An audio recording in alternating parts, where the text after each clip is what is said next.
Assalamualaikum warahmatullahi wabarakatuh.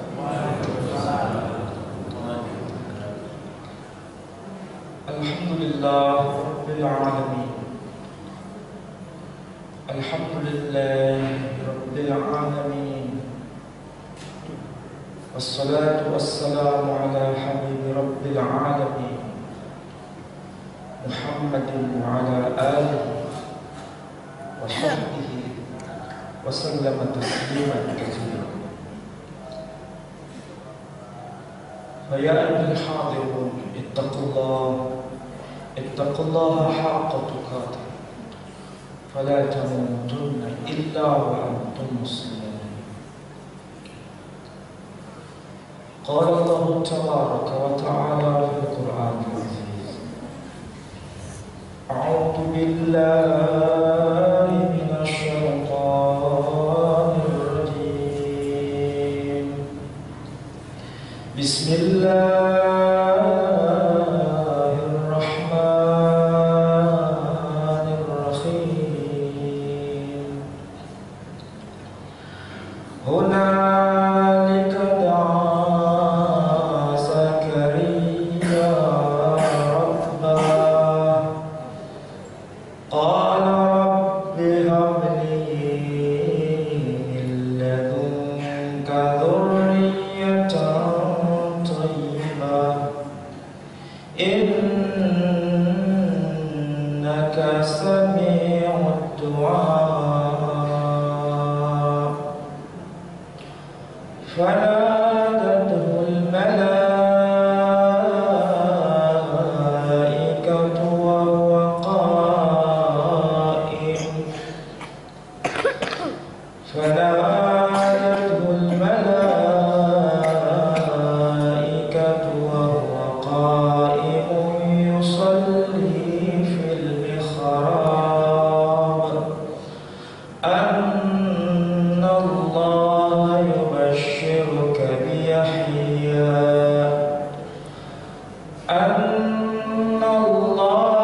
يبشرك بيحيى مصدقا بكلمة من الله وسيدا وحصورا ونبيا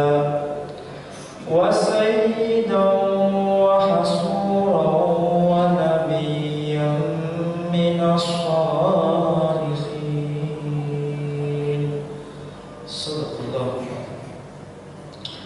Saudara-saudara, Bapak Ibu sekalian yang saya hormati, alhamdulillah kita panjatkan puji syukur kita kehadirat Allah Subhanahu wa taala. Pagi ini kita masih bisa bersama-sama untuk menghadiri majelis yang mulia ini. Mudah-mudahan kehadiran kita semua mendapatkan rahmat dari Allah Subhanahu wa taala. Pagi ini saya akan menyampaikan materi yang masih terkait dengan ayat yang termaktub di dalam surah Ali Imran. Khusus pagi ini saya akan bicara mengenai Zakaria dan Yahya. Kalau kemarin kita bicara mengenai Zakaria dan Maryam dan ibunya Maryam, sekarang kita bicara mengenai Zakaria dan Yahya. Saudara-saudara, Allah Subhanahu wa taala sebagaimana yang saya singkir ayatnya tadi, Allah mengabadikan apa yang terjadi dalam kehidupan Zakaria. Jadi Allah Subhanahu wa taala mengabadikan atas peristiwa yang pernah terjadi pada diri Zakaria. Ayatnya Allah mengatakan hunalika da'a Zakaria rabbah. di sana, di tempat itu, da'a Zakaria Rabbah. Zakaria memanjatkan doa, menyeru kepada Tuhannya. Jadi tempat itu Zakaria menyeru kepada Tuhannya. Saudara-saudara, ayat ini begitu menarik. Sederhana ayat ini, tetapi sebetulnya ada sesuatu yang Allah hendak sampaikan kepada kita tentang pribadi Zakaria ini. Di tempat itu menunjuk pada sesuatu yang ada kaitannya dengan ayat sebelumnya. Apa yang dimaksud dengan tempat itu? Di tempat itu, karena ayat ini berkaitan dengan peristiwa sebelumnya, yang mana Zakaria menemukan sesuatu yang amat ganjil. Zakaria menemukan sesuatu yang amat ganjil di luar nalarnya. Kemarin saya sudah bicara mengenai ini, sehingga ketika Zakaria itu berada di mihrab, di tempat yang amat suci, yang amat kudus, Zakaria bertanya kepada Maryam. Zakaria bertanya secara spontan kepada Maryam. Apa yang ditanyakan Zakaria kepada Maryam? Zakaria berkata dengan ungkapan yang di luar nalar pikiran dari Zakaria. Zakaria menyatakan sesuatu yang di luar nalar pikiran Zakaria sendiri. Sehingga kalimat itu kalimat yang sangat unik. Dia berkata, qala, yakni Zakaria berkata, ya Maryam, anna laki hadha. Wahai Maryam, dari mana makanan ini? Pertanyaan Zakaria kepada Maryam tentu saja berkaitan dengan apa yang Allah katakan di dalam ayat ini,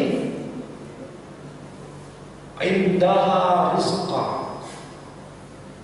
Zakaria menemukan makanan di tempat itu, di tempat yang disebut mihrab, tempat suci itu.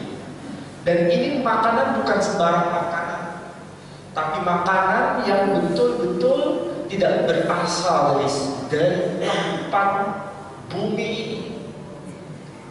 Itulah keterkejutan Zakaria yang pertama. Sesuatu yang di luar nalarnya dia. Ini bagaimana kok ada sesuatu makanan yang dia tidak pernah jumpai. Ini keheranan yang pertama dari Zakaria. Sehingga dia mengungkapkan kalimatnya dengan pernyataan anna laki hadha. Dari mana makanan ini? Saudara-saudara, sebelum saya bahas mengenai Zakaria, ini kalimat yang luar biasa.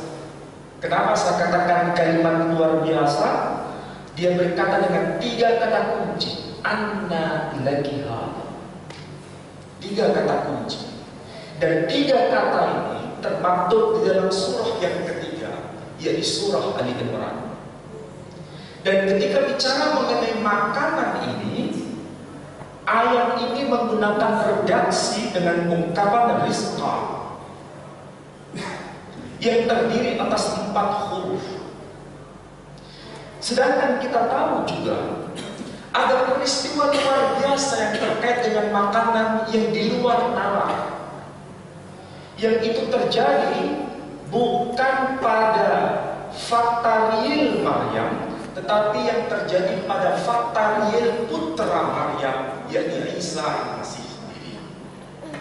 Yang kemudian Al-Quran mengabadikan peristiwa makanan dari surga itu pada pribadi Isa putra Maryam, termaktub dalam surah yang kelima, yakni surah Al-Maidah, tepatnya ayat 114, dengan menggunakan redaksi Maidah.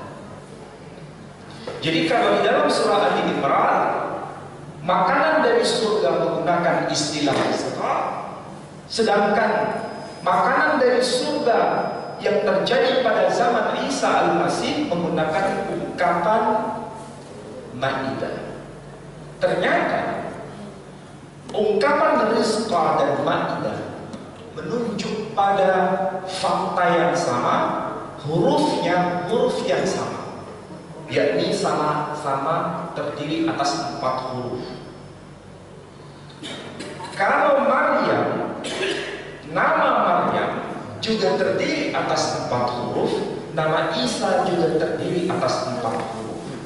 Jadi nama Maryam dan nama Isa digabung sama dengan 8 huruf. Makanan dari surga yang disebut rizqa dan makanan dari surga yang disebut Maidah kalau digabung juga sama-sama 4 huruf, jadi 8 huruf. Termaktub dalam surah yang ketiga dan surah yang kelima kalau digabung juga 8 huruf. Jadi nama surah digabung 8 huruf, nama pribadi 2 orang digabung juga 8 huruf, makanan dari surga kalau digabung juga 8. Kenapa bisa begini Quran? Saya tidak tahu apakah ini kebetulan atau memang ada kesengajaan Allah menggunakan redaksi seperti ini. Itulah sebabnya kemudian Zakaria berkata, "Anna laki hadha." Ini keterkejutan yang pertama di luar nalarnya Zakaria.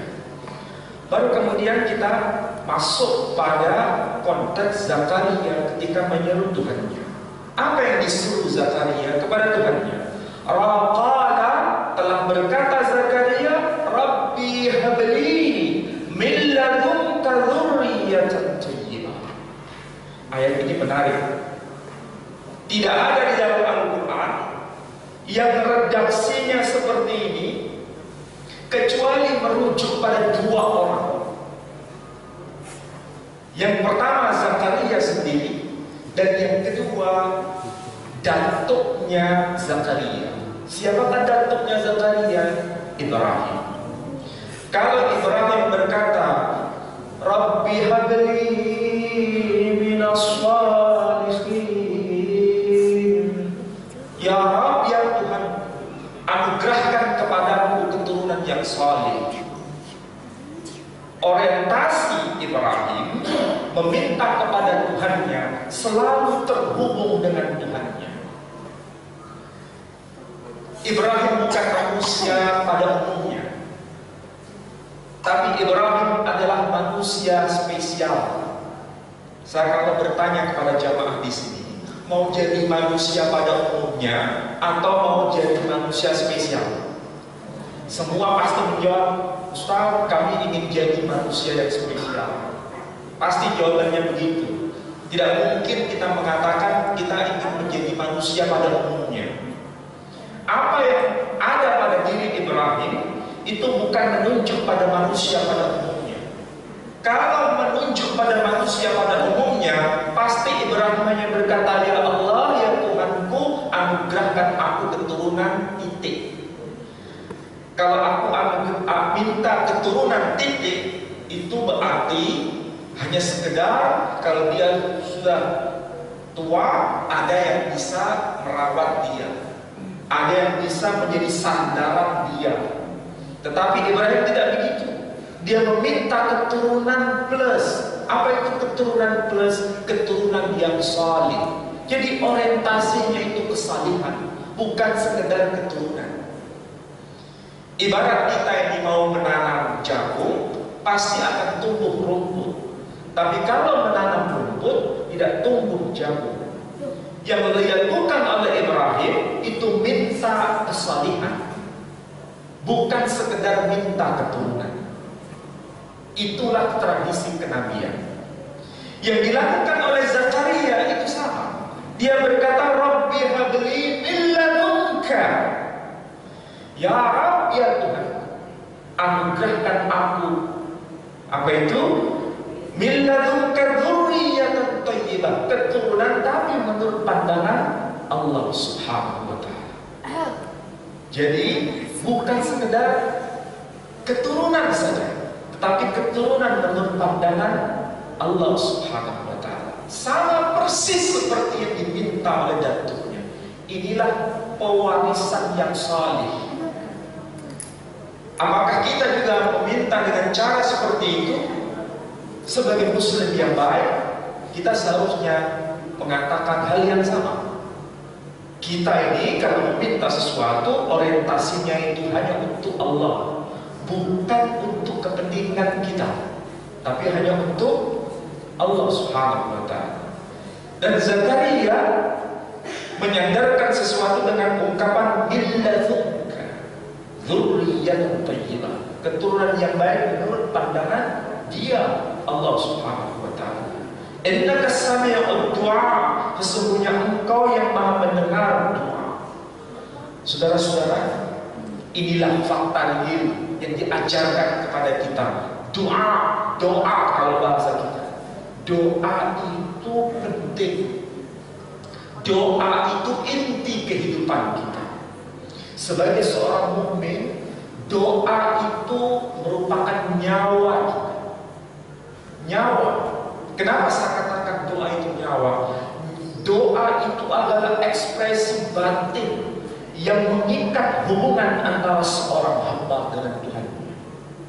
Orientasi hidupnya hanya untuk Tuhannya. Dia tidak ingin lepas dari pengawasan Tuhannya, dan dia tidak ingin bergantung kepada selain dia. Itulah ekspresi dari doa. Dan tanpa doa, kehidupan seorang mukmin mengalami kematian. Jadi dengan doa itu kita mendapatkan kehidupan. Dan doa ini inspirasi dari kehidupan batiniah kita. Tanpa itu tidak mungkin. Dan itulah sebetulnya yang diajarkan oleh para nabi. Coba lihat Al-Quran. Dan sering kita baca Al-Quran. Ada nggak nabi yang tidak pernah berdoa kepada Tuhan? Tidak pernah ada. Adam berdoa. Yunus di dalam perut ikan berdoa. Ibrahim berdoa. Ismail berdoa. Zakaria berdoa. Semua nabi-nabi berdoa. Inilah tradisi kenabian. Doa itu tradisi kenabian. Nah, saudara-saudara, tentu saja kita harus bertanya, pernah nggak membayangkan kenapa sih nama orang ini kok disebut dengan nama Zakaria? Itu pertanyaan yang mungkin pernah terbersit dalam pikiran kita. Kenapa ini orang diberi nama Zakaria? Dan kemudian dia berdoa seperti itu, baru kemudian ada jawaban.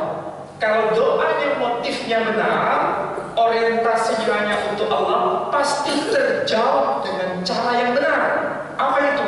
Fanadatul malaika, maka berserulah malaikat. Ini merupakan bukti jawaban yang konkret. Jadi Zakaria mengalami sesuatu tingkatan penglihatan yang luar biasa. Yang pertama, dia mengalami shock yang pertama tadi, menjumpai makanan yang di luar nalarnya.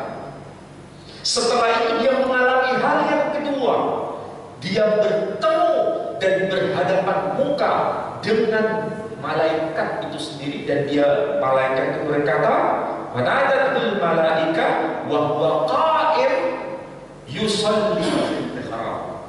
Jadi Zakaria itu sedang melakukan sholat di mihrab. Disitulah dia mengalami peristiwa goncangan luar biasa. Tahapan yang kedua, memberikan informasi mengenai apa? Ini kemudian tahapan yang ketiga. Annallaha yubashshiruka bi Yahya. Sesungguhnya Allah memberikan kabar gembira kepadamu, wahai Yahya, wahai Zakaria, bi Yahya, dengan Yahya. Maksudnya malaikat itu memberitahu bahwa engkau, wahai Zakaria, nanti akan melahirkan seorang putra sesuai keinginanmu. Nanti anak itu diberi nama Yahya. Pernah nggak tahu apa sih makna dari nama Yahya? Pernah tahu apa makna dari nama Zakaria? Ada yang tahu? Nah, saya tahu sekarang. Nama tidak sekedar nama di dalam Al-Quran. Zakaria itu artinya dia Allah telah mengingat dia. Jadi dia Allah mengingat dia. Kenapa bisa begitu? Orang pada umumnya menganggap Zakaria itu orang yang tidak penting. Orang pada umumnya menganggap Zakaria itu orang yang dipinggirkan oleh Tuhannya. Kenapa? Karena dia tidak punya keturunan, dianggap aib. Jadi Zakaria itu di kalangan masyarakatnya dianggap aib karena tidak punya keturunan. Tetapi dengan nama Zakaria itu mengingatkan kepada kita bahwa Allah tidak pernah meninggalkan dia. Allah selalu mengingat dia. Itulah sebabnya namanya Zakaria. Ketika orang pada umumnya menganggap sesuatu itu aib yang menimpa atas diri Zakaria karena dia tidak punya keturunan, maka Allah menghadiahkan sesuatu yang melebihi dari apa yang dibayangkan oleh Zakaria. Apa itu? Kalau kita lihat ayat-ayat berikutnya, memberikan informasi bahwa Zakaria itu orang yang sudah sangat tua. Tuanya bukan tua keladi ya, tuanya tua bangka. Kalau bahasa Indonesianya tua bangka itu berarti apa maksudnya? Ya sudah tuanya tua. Istrinya tua dan mandul. Waktu masih muda divonis mandul. Setelah tua otomatis menopause. Artinya harapan itu punya keturunan itu impossible. Harapan punya keturunan memandang dirinya itu impossible. Memandang istrinya itu lebih lagi impossible. Tetapi ingat, apa yang tidak mungkin dalam pikiran manusia, apa yang tidak mungkin dalam pikiran seluruh manusia, itu menjadi mungkin. Itulah sebabnya Allah mengatakan namai anak itu dengan nama Yahya. Yahya itu berarti hidup. Dia telah menghidupkan. Berarti benih yang mati atas diri istrinya, benihnya sudah mati, Allah menghidupkan benih itu. Maka kemudian lahirlah seorang putra yang bernama Yahya. Yahya itu artinya dia telah menghidupkan. Makanya Allah berkata, Uhyi wa umit, akulah yang menghidupkan dan yang mematikan. Jadi Yahya itu bukan sekedar nama. Artinya harapan itu tidak mungkin ada, punya keturunan tidak mungkin ada. Tetapi Allah berkehendak benih yang sudah mati itu menjadi hidup. Ini pelajaran untuk kita. Pelajaran apa? Pelajarannya berkaitan dengan apapun yang tidak mungkin dalam pikiran kita. Kalau kita bersandar kepada Allah Subhanahu, maka semuanya bisa dibolak-balik.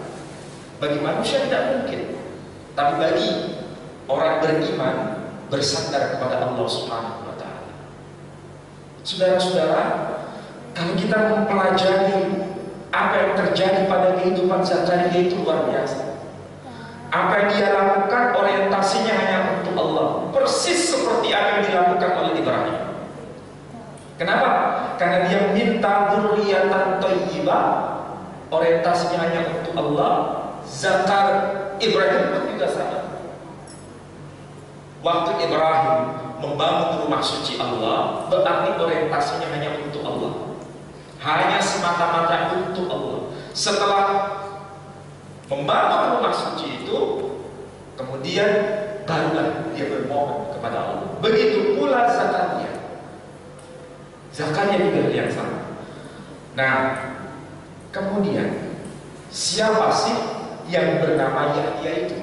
Ini luar biasa. Yahya disebutkan Anallaha yubasyyiruka Yahya. Sesungguhnya Allah memberikan kabar gembira dengan kelahiran Yahya, musaddiqan, sebagai pembaharu, bikalimatin minallah, dan sebagai sang firman dari Allah, wasayyidan, dan sebagai sayyid, wa hasura, yang suci dari dosa, wa nabiyan, dan sebagai seorang nabi, minas sholihin, dan dia salah satu dari orang-orang yang saleh.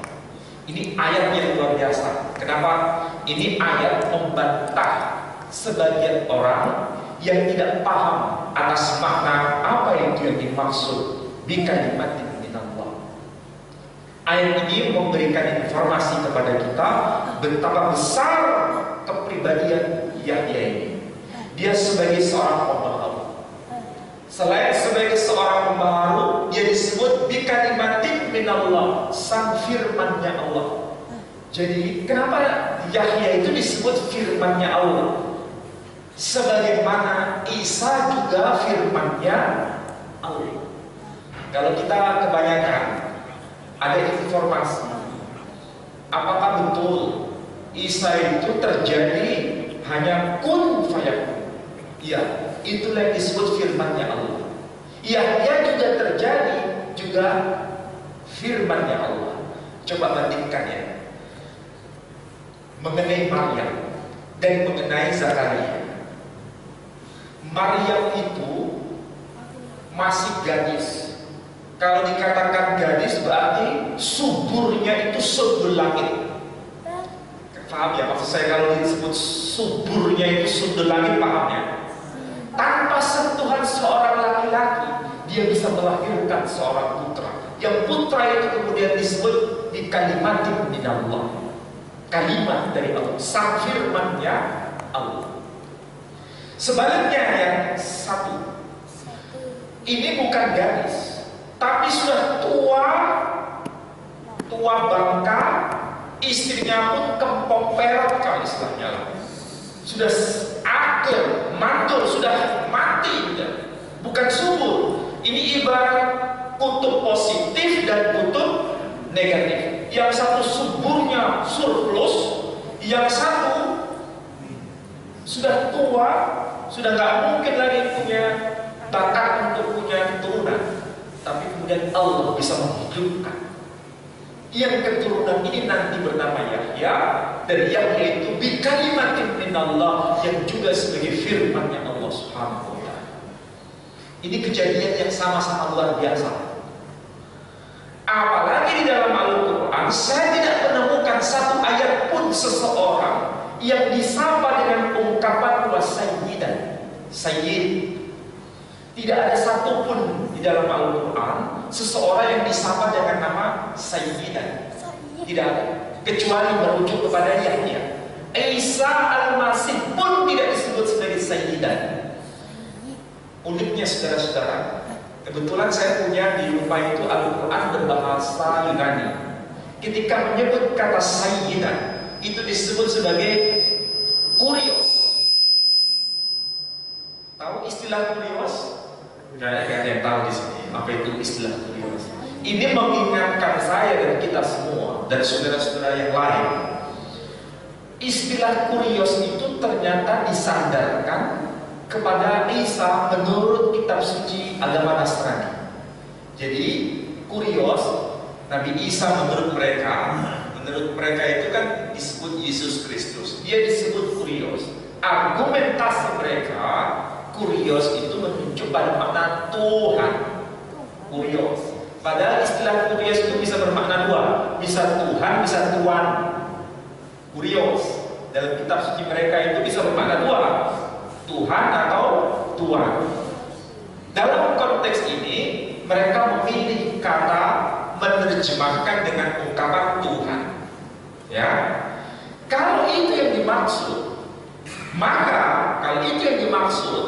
maka Yahya di sini disebut sayyidan, disebut kurios, logikanya sepantasnya dia juga disebut Tuhan. Kalau itu yang dimaksud adalah Tuhan, tapi bukan itu sebetulnya yang dimaksud. Tapi yang sebenarnya adalah sebagai Tuhan, bukan Tuhan. Jadi kurios itu bukan bermakna Tuhan, tapi bermakna Tuhan. Di dalam Al-Quran dia disebut kurios, versi terjemahan bahasa Yunani. Dan itu hanya merujuk kepada Yahya, tidak merujuk kepada Isa. Ini sebagai bantahan Quran. Quran membantah bahwa orang yang lahir dari firman-Nya Allah tidak disebut sebagai Tuhan, tapi hanya disebut sebagai Tuhan. Dan bukan hanya merujuk kepada Isa Al-Masih yang disebut sebagai firman-Nya Allah, tapi Yahya juga disebut sebagai firman-Nya Allah Subhanahu wa ta'ala. Kalau gara-gara Isa disebut kalimatullah, disebut Tuhan, maka bisa jadi dan sudah selayaknya Yahya juga disebut sebagai Tuhan karena dia juga kalimatullah. Ini bantahan Quran. Cara bantahan Quran itu seperti itu, menampakkan sesuatu secara kritik. Dan itulah sebabnya kita membaca ayat ini dengan ungkapan Anallaha yubashshiruka bi Yahya musaddiqan bi kalimatin minallah wa sayyidan wa hasura. Nah, coba disebut wa hasura, itu artinya yang bersih dari dosa. Coba. Jadi kalau dikatakan bersih dari dosa, ini merujuk kepada Yahya. Kemudian Nabi Isa juga disebut sebagai bersih dari dosa, kemudian dinyatakan sebagai Tuhan, maka Yahya seharusnya juga disebut sebagai Tuhan. Tapi itu bukan itu yang dimaksud. Jadi ini pelajarannya untuk kita supaya kita bisa mempertanggungjawabkan iman kita. Nah, kemudian coba kita sudah paham ayat ini, pelajaran apa yang kita bisa dapat dari kajian kita? Pertama, doa itu adalah tradisi kenabian. Jangan sampai kita melupakan doa. Doa itu senjata kaum mukmin. Betul-betul itu adalah ruh kehidupan kita. Yang kedua, orientasikan segala sesuatu ini tujuannya hanya untuk Allah Subhanahu wa ta'ala. Orientasikan. Kalau itu orientasi kita, maka Allah akan berpihak kepada kita dengan cara yang benar. Mungkin barangkali Allah memberikan pelajaran kepada kita, sebagaimana Allah pernah memberikan pelajaran kepada ibunya Maryam. Masih ingatkan kemarin bagaimana Allah memberikan pelajaran kepada ibunya Maryam? Yang diminta ibunya Maryam itu apa? Minta anak laki atau anak perempuan? Minta anak laki. Tapi karena yang diminta itu orientasinya untuk Allah, yakni sebagai pelayan suci di rumah Allah. Nanti kalau anak itu lahir, dia minta anak itu nanti akan menjadi pelayan suci di rumah Allah. Berarti orientasinya hanya untuk Allah. Tapi kemudian Allah berikan pelajaran. Pelajaran apa? Pelajaran hidup. Allah tidak memberi anak itu anak laki-laki, tapi diberi anak perempuan. Sebagai manusia, apalagi dia bukan nabi, dia ada rasa kecewa.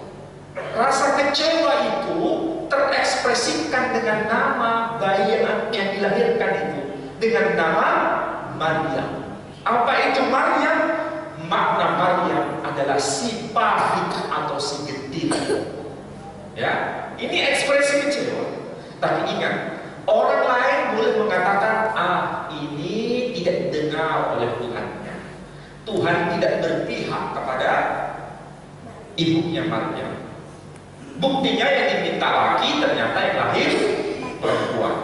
Itu sesuai dengan negatif dalam tanda kutip. Tapi ingat, Allah memberikan yang lebih baik. Meskipun anak ini perempuan, nanti cucunya, anak yang dilahirkan nanti anak laki-laki. Karena anak Maryam itu bernama Isa putra Maryam. Isa itu laki-laki. Dan bukan sekedar laki-laki, tapi laki-laki sebagai nabi. Berarti dilebihkan tidak? Dilebihkan. Ibunya Maryam minta anak laki-laki, tidak dikabulkan dalam tanda kutip, tapi ditunda.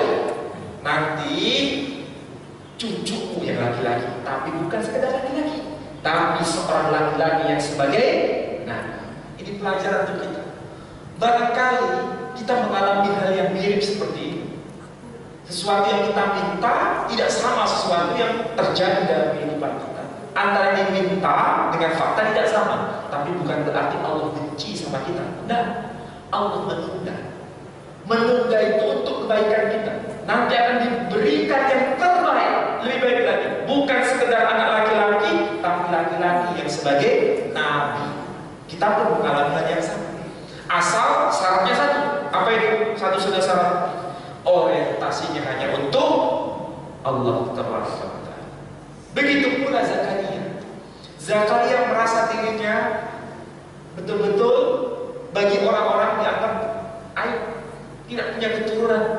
Tapi karena dia selalu bersandar kepada Allah Subhanahu wa Ta'ala, aib itu diubahnya menjadi anugerah besar. Bukan diberikan sekedar keturunan, saudara-saudara, tapi keturunan ini adalah seorang nabi. Yang diminta Zakaria itu hanya seorang keturunan, bukan meminta seorang nabi. Tapi Allah mengganjarnya dengan seorang keturunan, dan keturunan ini statusnya sebagai nabi. Coba, ini pelajaran hidup. Artinya apa untuk kita? Sering kita sebagai seorang muslim, seorang mukmin ini, kadang seringkali kita ini selalu suudzon sama Allah Subhanahu wa Ta'ala. Kita sering suudzon. Apa itu suudzon? Buruk sangka. Meminta begini begitu kok nggak dikabulkan. Meminta ini dan itu kok tidak dikabulkan. Ini berarti Tuhan benci sama saya, Tuhan benci sama aku. Nah, ini suudzon.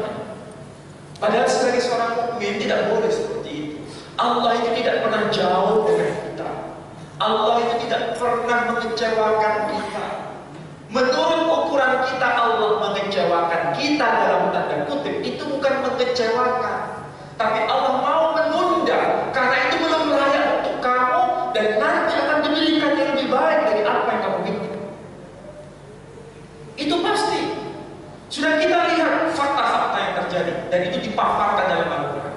Apa yang terjadi pada istri Ibrahim, apa yang terjadi pada Zakaria, apa yang terjadi pada Ibrahim, apakah itu tidak cukup bagi kita untuk mengambil pelajaran?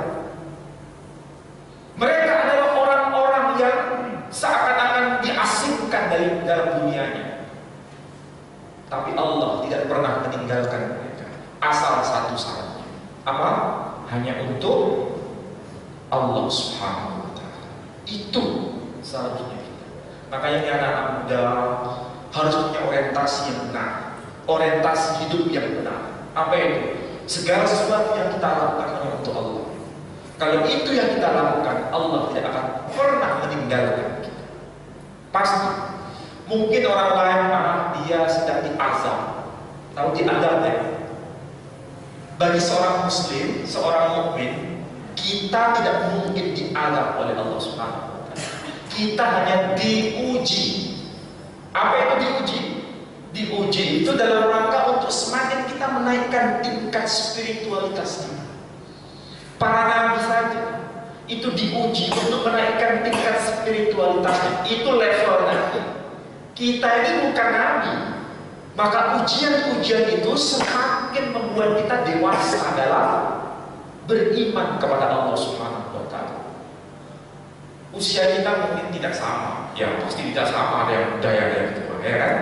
Tetapi ujian yang kita terima itu selalu disesuaikan dengan kehidupan kita masing-masing. Semua ini kita mendapatkan ujian dari Allah Subhanahu wa Ta'ala. Tujuannya cuma satu, Allah ingin mentarbiyah kita. Tahu tidak apa makna tarbiyah? Mendidik kita. Tidak usah jauh-jauh. Apa mungkin yang namanya tarbiyah, pendidikan itu langsung SMP, SMA? Tidak kan?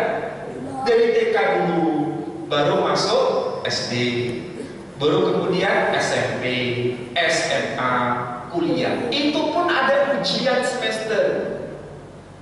Ujiannya SD tidak sama dengan ujiannya SMP. Ujian SMP tidak sama dengan ujian saat di kuliah. Allah pun tahu posisi kita ini level di mana. Apakah masih level SD, SMP, SMA? Allah tahu posisi kita di mana. Tidak mungkin Allah meletakkan ujiannya itu salah, tidak mungkin. Hanya saja kita ini kadang-kadang suudzon tadi kepada Allah. Maka sekali lagi saudara-saudara, jadikanlah teladan kenabian ini adalah teladan kehidupan kita. Jangan sampai kita tidak sama sikap hidup kita bertolak belakang dengan sikap kenabian. Mudah-mudahan apa yang saya sampaikan ini bermanfaat bagi Bapak Ibu sekalian. Kalau ada yang mau tanya, silakan. Ada ibu-ibu, ada yang mau tanya? Ya, Bapak. Ya, Bu.